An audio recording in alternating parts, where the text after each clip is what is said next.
ਵਾਹਿਗੁਰੂ ਜੀ ਕੀ ਫਤਿਹ। किसान एकता मोर्चा देख रहे सारी दर्शकों का बहुत बहुत स्वागत है। पिछले दिनी गुरपुरब के उत्ते सारे ही किसानों नूं, किसान हितैषियों नूं, साडे देश विदेशों दे विच बैठियां संगतां नूं गुरपुरब के दिन एक बहुत ही चंगी खबर मिली सी, जिहदी खुशी सानूं हजे भी दूनी दूनी हो के महसूस हो रही है। वो की सीगी, मोदी ने अपने मूहों माफ़ी मंगण तो बाद ये तिन्ने कानूनां नूं रद्द करन दा जिहड़ा फैसला सी वो टीवी दे उत्ते सुनाया सीगा ते उस तो बाद इस मोर्चे ने एक बहुत नवा ही रूप लै लिया। मोर्चा उस तो बाद साडे आगूआं दे बयान आए कि हाँ साडियां कुछ मंगां होर ने, उन्हां नूं लैके असीं मोर्चा अगे लैके चलना है। पर मतलब नवा उत्साह आ गया पंजाब दे विच, वो सारा आपां वेखिया। ते हुण इस टाइम साडे नाल साडे उगे किसान आगू मनजीत राय जी साडे नाल मौजूद ने। उन्हां तों आपां जानन दी कोशिश करांगे कि हुण की हालात ने, मोर्चा किन्ना हालातां दे विच है, अगे दी की रणनीति है ते किवें ये सारियां चीज़ां जिहड़ियां वो निपरे चढ़नगियां। जी स्वागत है जी सब तो पहलां तुहाडा जी।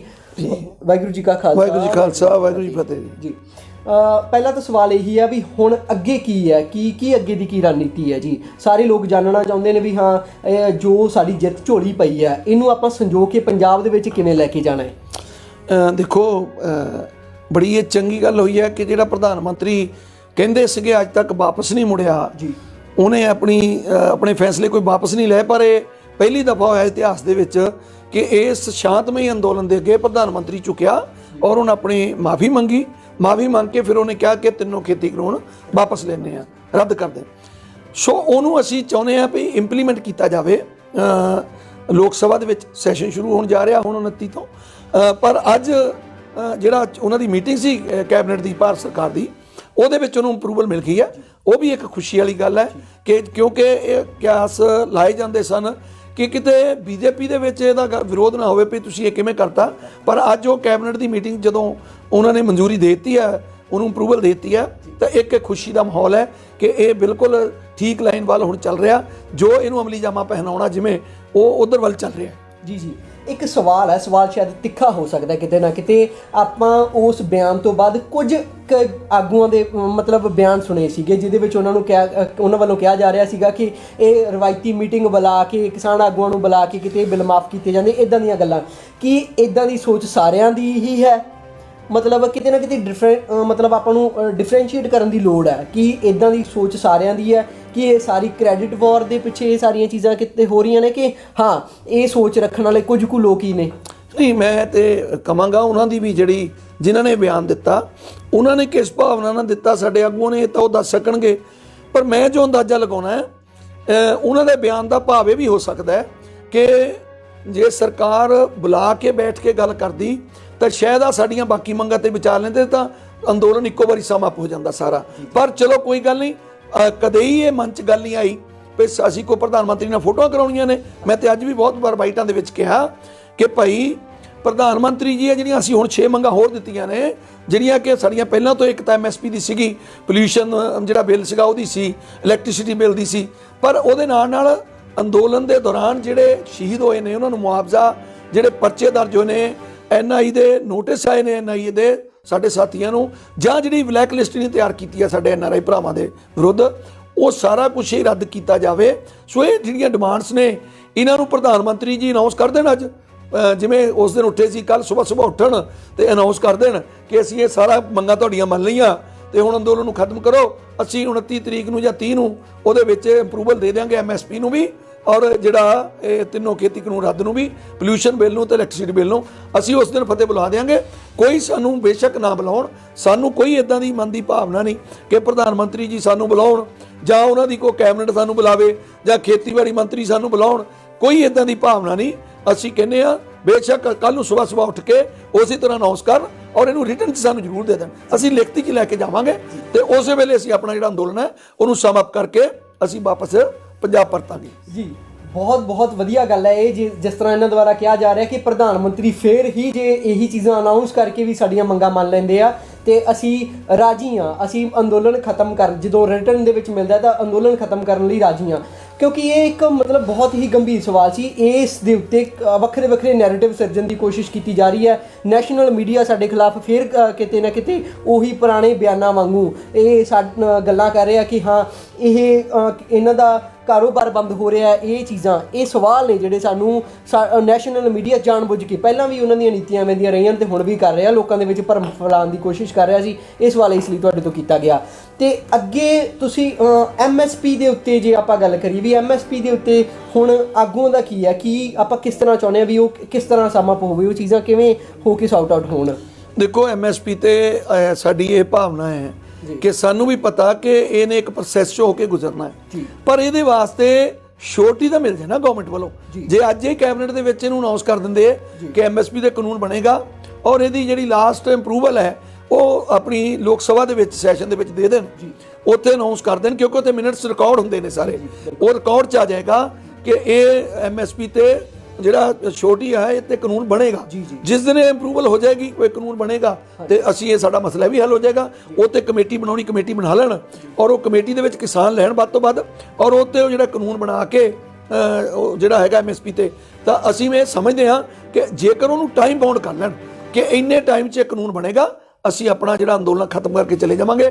ਉਹ ਅੰਦੋਲਨ ਉਹਨੇ ਚਿਰ ਬਾਅਦ ਫਿਰ ਸ਼ੁਰੂ ਹੋਏਗਾ ਜੇਕਰ ਉੱਤੇ MSP ਦਾ ਕਾਨੂੰਨ ਨਹੀਂ ਬਣੇਗਾ। ਉਹਨਾਂ ਚਿਰ ਅਸੀਂ ਜਿਹੜਾ ਅੰਦੋਲਨ ਹੈ ਇਹਨੂੰ ਸਮ ਅਪ ਕਰਕੇ ਲੈ ਜਾਵਾਂਗੇ ਜੇ ਗਵਰਨਮੈਂਟ ਇੱਥੇ ਛੋਟ ਹੀ ਦਿੰਦੀ ਆ ਕਿ ਕਾਨੂੰਨ ਬਣੇਗਾ। ਜੀ ਇੱਕ ਆਖਰੀ ਤੇ ਸਭ ਤੋਂ ਅਹਿਮ ਸਵਾਲ ਦੀ ਆਪਾਂ ਗੱਲ ਕਰ ਲਈਏ, ਜਿਹੜੀਆਂ ਪਿਛਲੇ ਸਮੇਂ ਦੌਰਾਨ ਹਰਿਆਣਾ ਦੇ ਵਿੱਚ ਗੱਲ ਕਰੀਏ, ਪੰਜਾਬ ਦੇ ਵਿੱਚ ਗੱਲ ਕਰੀਏ, ਦਿੱਲੀ ਦੇ ਵਿੱਚ ਸਾਡੇ ਨੌਜਵਾਨਾਂ ਦੇ ਉੱਤੇ ਬੜੇ ਗੰਭੀਰ ਪਰਚੇ ਪਏ ਨੇ, ਜਿਹਦੇ ਵਿੱਚ 307 ਦੇ ਵੀ ਨੇ, ਉਹਦੇ ਬਾਅਦ 'ਚ ED ਦੇ ਨੋਟਿਸ ਨੇ, NIA ਦੇ ਨੋਟਿਸ ਨੇ। ਉਹਨਾਂ ਨੂੰ ਲੈ ਕੇ ਕਦੇ ਸਰਕਾਰ ਨੇ ਕੋਈ ਗੱਲਬਾਤ ਕਰਨ ਦੀ ਕੋਸ਼ਿਸ਼ ਕੀਤੀ ਹੈ ਰਵਾਇਤੀ ਢੰਗ ਨਾਲ ਜਾਂ ਗੈਰ ਰਵਾਇਤੀ ਢੰਗ ਨਾਲ, ਜਾਂ ਉਹਦੇ ਤੇ ਕੋਈ ਪੇਸ਼ਕਸ਼ ਹੋਈ ਹੋਵੇ ਸਰਕਾਰ ਵੱਲੋਂ ਵੀ ਅਸੀਂ ਇਹਦੇ ਤੇ ਇਹ ਕਰ ਸਕਦੇ ਹਾਂ ਜਾਂ ਇਹ ਕਰ ਸਕਦੇ ਹਾਂ? ਇਹਦੇ ਬਾਰੇ ਅਸੀਂ ਜ਼ਰੂਰ ਜਾਣਨਾ ਚਾਹਾਂਗੇ, ਦਰਸ਼ਕਾਂ ਨੂੰ ਵੀ ਦੱਸਣਾ ਚਾਹਾਂਗੇ, ਕਿਉਂਕਿ ਇਹ ਬਹੁਤ ਹੀ ਅਹਿਮ ਚੀਜ਼ ਹੈ। ਅੰਦੋਲਨ ਅੱਜ ਚੱਲ ਰਿਹਾ, ਅੱਜ ਆਪਾਂ ਸਾਰੇ ਇਕੱਠੇ ਹਾਂ, ਪਰ ਕਿਤੇ ਨਾ ਕਿਤੇ ਇਹਨਾਂ ਚੀਜ਼ਾਂ ਦੇ ਬਾਅਦ ਦੇ ਵਿੱਚ ਲੋਕਾਂ ਨੂੰ ਬਹੁਤ ਹੀ ਮਤਲਬ ਮਾੜੇ ਨਤੀਜੇ ਭੁਗਤਣੇ ਪੈਂਦੇ ਨੇ। ਆਪਾਂ ਪਿਛਲੇ ਦਿਨਾਂ 'ਚ ਵੇਖਿਆ ਧਾਲੀਵਾਲ ਸਾਹਿਬ ਨਾਲ ਕੀ ਹੋਇਆ। ਇੱਕ ਐਡਾ ਵੱਡਾ ਬਿਜ਼ਨਸਮੈਨ ਜਿਹੜਾ ਇੱਥੇ ਮੈਰਿਜ ਲਈ ਇੱਥੇ ਆਉਂਦਾ ਹੈ, ਪਰ ਉਹਨੂੰ 에ਅਰਪੋਰਟ ਤੋਂ ਬੈਠ ਕੇ ਵਾਪਸ ਅਮਰੀਕਾ ਜਾਣ ਲਈ ਮਜਬੂਰ ਹੋਣਾ ਪੈ ਜਾਂਦਾ ਹੈ। ਪਰ ਉਹਦੀ ਬਜਾਏ ਸਾਡੇ ਵਰਗੇ ਬਹੁਤ ਨੌਜਵਾਨ ਨੇ ਜਿਨ੍ਹਾਂ ਦੇ ਉੱਤੇ ਸੰਗੀਨ ਪਰਚੇ ਪਏ ਹੋਏ ਆ, ਉਹਨਾਂ ਦਾ ਅੱਗੇ ਭਵਿੱਖ ਦਾ ਤੇ ਹੈ ਇੱਕ ਤਰ੍ਹਾਂ, ਉਹਦੇ ਤੇ ਸਾਡੀ ਕੀ ਰਣਨੀਤੀ ਰਹੇਗੀ, ਉਹਦੇ ਤੇ ਸਾਡਾ ਕੀ ਸਟੈਂਡ ਰਹੇਗਾ ਤੇ ਸਰਕਾਰ ਉਹਦੇ ਤੇ ਕੀ ਕਰਨ ਲਈ ਤਿਆਰ ਹੈ? ਨਹੀਂ ਦੇਖੋ, ਅਸੀਂ ਇਹ ਜਿਹੜਾ ਹੁਣ ਡਿਮਾਂਡ ਚਾਰਟ ਦਿੱਤਾ ਉਹਨਾਂ ਨੂੰ, ਹੁਣ ਫਰੈਸ਼ ਨਵਾਂ, ਉਹ 'ਚ ਲਿਖਿਆ ਕਿ ਟੋਟਲ ਪਰਚੇ, ਉਹ ਚਾਹੇ ਪਰਚੇ 26 ਤੋਂ ਪਹਿਲਾਂ ਦੇ ਨੇ, ਚਾਹੇ 26 ਤੋਂ ਬਾਅਦ ਨੇ, ਚਾਹੇ 26 ਵਾਲੇ ਨੇ, ਉਹ ਸਾਰੇ ਹੀ ਪਰਚੇ, ਈਵਨ ਇਹ ਨਹੀਂ ਕਿ ਜਿਹੜੇ ਕਿਸਾਨਾਂ ਦੇ ਪਰਚੇ, ਨੌਜਵਾਨਾਂ ਤੇ ਬਜ਼ੁਰਗਾਂ ਤੇ, ਜਿਹੜੀ ਮਸ਼ੀਨਰੀ ਵੀ ਇਹਨਾਂ ਨੇ ਉਹਦੇ ਵਿੱਚ ਪਰਚਿਆਂ ਦੇ ਵਿੱਚ ਲਈ ਆ, ਉਹ ਸਾਰੀ ਰਿਲੀਜ਼ ਕੀਤੀ ਜਾਵੇ। ਟੋਟਲ ਦੇ ਟੋਟਲ ਪਰਚੇ ਆ, ਉਹ ਸਾਡੇ ਹੀ ਬੱਚੇ ਸਨ ਜਿਹੜੇ ਗਏ ਅੱਗੇ ਨੂੰ।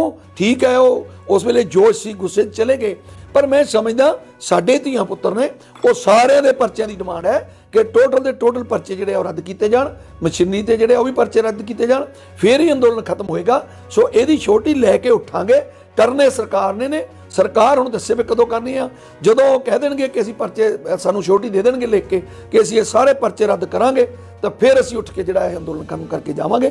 ਉਹਨਾਂ ਚਿਰ ਅੰਦੋਲਨ ਖਤਮ ਨਹੀਂ ਕਰਾਂਗੇ। ਜੀ ਮੈਂ ਮਾਫੀ ਚਾਹੁੰਦਾ, ਮਤਲਬ ਇੱਕ ਛੋਟਾ ਜਿਹਾ ਸਵਾਲ ਹੋ ਰਿਹਾ, ਆਪਾਂ ਇਸ ਨੂੰ ਜੋੜ ਕੇ, ਕਿਉਂਕਿ ਵੇਖੋ ਆਪਾਂ ਇਸ ਜਿੱਤ ਦੇ ਨਾਲ ਅਸੀਂ ਆਪਣੇ ਖੇਤ ਬਚਾ ਲਏ ਆ, ਪਰ ਸਮੱਸਿਆਵਾਂ ਖੇਤੀ ਨਾਲ ਸੰਬੰਧਿਤ ਨੇ, ਉਹ ਹਜੇ ਵੀ ਬਣੀਆਂ ਨੇ। ਮੈਂ ਪਿਛਲੇ ਜਦੋਂ ਝੋਨੇ ਦਾ ਸੀਜ਼ਨ ਸੀ ਪੰਜਾਬ ਦੇ ਵਿੱਚ ਜਾ ਕੇ ਵੇਖਿਆ ਵੀ ਐਤਕੀ ਅਸੀਂ 2-2 3-3 ਡਰਾਈਵਰੀਆਂ ਪਾਈਆਂ ਨੇ ਆਪਣੇ ਖੇਤਾਂ ਦੇ ਵਿੱਚ, ਹੈ ਨਾ, ਕਿਉਂਕਿ ਇਹ ਮਸਲਾ ਖੇਤੀ ਨਾਲ ਜੁੜਿਆ ਹੋਇਆ ਤੇ ਸਾਡਾ ਪਾਣੀ ਨੀਚੇ ਜਾ ਰਿਹਾ, ਸਾਡੇ ਬਿਮਾਰੀਆਂ ਵੱਧ ਰਹੀਆਂ ਨੇ। ਕੀ ਯੂਨੀਅਨਾਂ ਤੋਂ ਅਸੀਂ ਉਮੀਦ ਕਰਾਂਗੇ ਕਿ ਹਾਂ ਇਸੇ ਤਰ੍ਹਾਂ ਸੁਹਿਰਦ ਹੋ ਕੇ ਪ੍ਰੋਡਕਟਿਵ ਕਦਮ, ਪ੍ਰੈਕਟੀਕਲ ਕਦਮ ਖੇਤੀ ਨਾਲ ਸੰਬੰਧ ਦੇ ਵਿੱਚ, ਖੇਤੀ ਨੂੰ ਸੁਧਾਰ ਲਿਆਉਣ ਲਈ ਅੱਗੇ ਚੁੱਕੇ ਜਾਣਗੇ ਪੰਜਾਬ ਦੇ ਵਿੱਚ ਜਾ ਕੇ? ਬਿਲਕੁਲ ਅਸੀਂ ਤਾਂ ਇਹ ਤਾਂ ਹੁਣ ਕਹਿ ਦਿਓ ਸ਼ੁਰੂਆਤ ਹੈ ਜੰਗ ਦੀ, ਜਿਹਦੇ ਵਿੱਚ ਪਹਿਲੀ ਜਿੱਤ ਹਾਸਲ ਅੰਦੋਲਨ ਕਰਨ ਜਾ ਰਿਹਾ ਹੈ। ਮੈਂ ਇਹ ਸਮਝਦਾ ਕਿ ਸਾਨੂੰ ਆਪਣੀ ਖੇਤੀ ਕੱਲੀ ਪਾਣੀ ਬਚਾਉਣ ਦੀ ਗੱਲ ਨਹੀਂ, ਸਿਹਤ ਬਚਾਉਣੀ ਹੈ। ਉਹਦੇ ਲਈ ਆਰਗੈਨਿਕ ਖੇਤੀ ਵਾਸਤੇ ਆਪਾਂ ਲੋਕਾਂ ਨੂੰ ਉਤਸ਼ਾਹਿਤ ਕਰਨਾ ਹੈ, ਪਰ ਉਹਦੀ ਜਿਹੜੀ ਆ ਕਾਸਟ ਆਫ ਪ੍ਰੋਡਕਸ਼ਨ ਦੇ ਮੁਤਾਬਕ ਉਹਨੂੰ ਕੀਮਤ ਮਿਲ ਜੀ। ਜੇ ਤਾਂ ਕਿ ਕਿਸਾਨ ਵੀ ਖੁਸ਼ਹਾਲ ਰਵੇ ਤੇ ਸਾਡਾ ਸਾਰਾ ਦੇਸ਼ ਖੁਸ਼ਹਾਲ ਰਵੇ। ਸਾਰੇ ਦੇਸ਼ ਲਈ ਜਿਹੜਾ ਅੰਨ ਉਗਾਈਏ ਉਹ ਆਰਗੈਨਿਕ ਹੋਵੇ, ਉਹਦੇ ਵਿੱਚ ਕਿਸੇ ਦੇ ਵਿੱਚ ਵੀ ਕੋਈ ਜਿਹੜਾ ਆ ਉਹ ਰਸਾਇਣਕ ਖਾਦਾਂ ਨਾ ਹੋਣ, ਜਿਹੜੇ ਉਹਦੇ ਵਿੱਚ ਕੈਮੀਕਲ ਨਾ ਹੋਣ, ਸੋ ਉਹਦੇ ਵਿੱਚ ਪੈਸਟੀਸਾਈਡ ਜ਼ਿਆਦਾ ਯੂਜ਼ ਨਾ ਹੋਵੇ। ਸੋ ਸਾਰੀਆਂ ਚੀਜ਼ਾਂ ਤੇ ਸਾਨੂੰ ਵੀ ਨਜ਼ਰ ਆਉਂਦਾ ਹੈ ਕਿ ਆਪਣਾ ਭਵਿੱਖ ਕੀ ਹੈ, ਆਉਣ ਵਾਲੇ ਭਵਿੱਖ ਨੂੰ ਠੀਕ ਕਰਨਾ ਹੈ। ਸੋ ਉਧਰ ਇੱਕ ਕਦਮ ਅਸੀਂ ਚੁੱਕਾਂਗੇ ਚੱਲ ਕੇ, ਸਾਰੇ ਇੱਦੇ ਸੁਹਿਰਦ ਹੋ ਕੇ। ਵਾਹਿਗੁਰੂ ਕਿਰਪਾ ਕਰੇ ਇਸ ਅੰਦੋਲਨ ਦੀ ਜਿੱਤ ਤੋਂ ਬਾਅਦ ਉਹਦੇ ਲਈ ਵੀ ਆਪਾਂ ਜਿਹੜਾ ਅਗਲੇ ਕਦਮ ਉਹ ਚੁੱਕਾਂਗੇ ਜ਼ਰੂਰ। ਜੀ ਜੀ ਜੀ, ਕਿਉਂਕਿ ਵੇਖੋ ਜਿਹੜਾ ਪਿਛਲਾ ਸਾਡਾ ਜਿਹੜਾ ਪਹਿਲਾਂ ਸੀਗਾ, ਜਿਹਨੂੰ ਆਪਾਂ ਕਹਿ ਦਿੰਦੇ ਆ ਗ੍ਰੀਨ ਰੈਵੋਲੂਸ਼ਨ ਪੰਜਾਬ ਦੇ ਵਿੱਚ ਆਇਆ, ਉਹ ਸਰਕਾਰਾਂ ਦੀ ਤੇ ਕਿਤੇ ਨਾ ਕਿਤੇ ਦੁਨੀਆ ਦੀ ਲੋੜ ਸੀਗੀ, ਦੇਸ਼ ਦੀ ਲੋੜ ਸੀ। ਉਹ ਸਾਡੇ ਦੇ ਉੱਤੇ ਕਈ ਥੋਪਿਆ ਵੀ ਕਹਿ ਸਕਦੇ ਆ, ਕਿਉਂਕਿ ਪੰਜਾਬ ਖਾਣੇ ਲਈ ਤਾਂ ਸਮਰਿੱਧ ਹੈਗਾ ਸੀ, ਪਰ ਹੁਣ ਸਾਨੂੰ ਇੱਕ ਮਤਲਬ ਆਪਾਂ ਇਹ ਕਹਿ ਸਕਦੇ ਹਾਂ, ਆਪਾਂ ਨਵਾਂ ਪੰਜਾਬ ਤੇ ਨਵਾਂ ਉਹ ਪੰਜਾਬ ਦੇ ਵਿੱਚ ਸਾਡਾ ਹਰਿਆਣਾ ਹੋ ਗਿਆ, ਜਾਂ ਜਿਨ੍ਹਾਂ ਨੇ ਵੀ ਸਾਥ ਦਿੱਤਾ ਜਾਂ ਸਿਆਸਤ ਦੇਣ ਲਈ ਤਿਆਰ ਆ, ਉਹ ਸਾਰੇ ਵਿੱਚ ਹੋਣੇ ਚਾਹੀਦੇ ਨੇ। ਤੇ ਆਪਾਂ ਇੱਕ ਨਵਾਂ ਆਪ ਮਾਡਲ ਤਿਆਰ ਕਰੀਏ ਜਿਹਦੇ ਉੱਤੇ ਮਤਲਬ ਆਪਾਂ ਸਰਕਾਰਾਂ ਤੋਂ ਘੱਟ ਝਾਕ ਕਰੀਏ, ਕਿਉਂਕਿ ਅਸੀਂ ਪਹਿਲਾਂ ਵੀ ਆਪਣੇ ਹੱਕ ਸਰਕਾਰਾਂ ਤੋਂ ਬਿਨਾਂ ਝਾਕ ਕੀਤੇ ਹੀ ਲਏ ਆ, ਤੇ ਇਸ ਚੀਜ਼ ਦੀ ਜ਼ਰੂਰ ਉਮੀਦ ਕਰਾਂਗੇ। ਬਹੁਤ ਬਹੁਤ ਤੁਹਾਡਾ ਧੰਨਵਾਦ ਹੈ ਜੀ, ਤੁਸੀਂ ਸਮਾਂ ਦਿੱਤਾ ਤੇ ਜ਼ਰੂਰੀ ਸਾਡੇ ਅਹਿਮ ਸਵਾਲਾਂ ਦੇ ਜਵਾਬ ਦਿੱਤੇ। ਵਾਹਿਗੁਰੂ ਜੀ ਕਾ ਖਾਲਸਾ, ਵਾਹਿਗੁਰੂ ਜੀ ਕੀ ਫਤਿਹ। ਵਾਹਿਗੁਰੂ ਜੀ ਕਾ ਖਾਲਸਾ, ਵਾਹਿਗੁਰੂ ਜੀ ਕੀ ਫਤਿਹ। ਕਿਸਾਨ ਏਕਤਾ ਮੋਰਚਾ ਦੇਖ ਰਹੇ ਸਾਰੇ ਦਰਸ਼ਕਾਂ ਦਾ ਬਹੁਤ ਬਹੁਤ ਸਵਾਗਤ ਹੈ। ਪਿਛਲੇ ਦਿਨੀ ਗੁਰਪੁਰਬ ਦੇ ਉੱਤੇ ਸਾਰੇ ਹੀ ਕਿਸਾਨਾਂ ਨੂੰ, ਕਿਸਾਨ ਹਿਤੈਸ਼ੀਆਂ ਨੂੰ, ਸਾਡੇ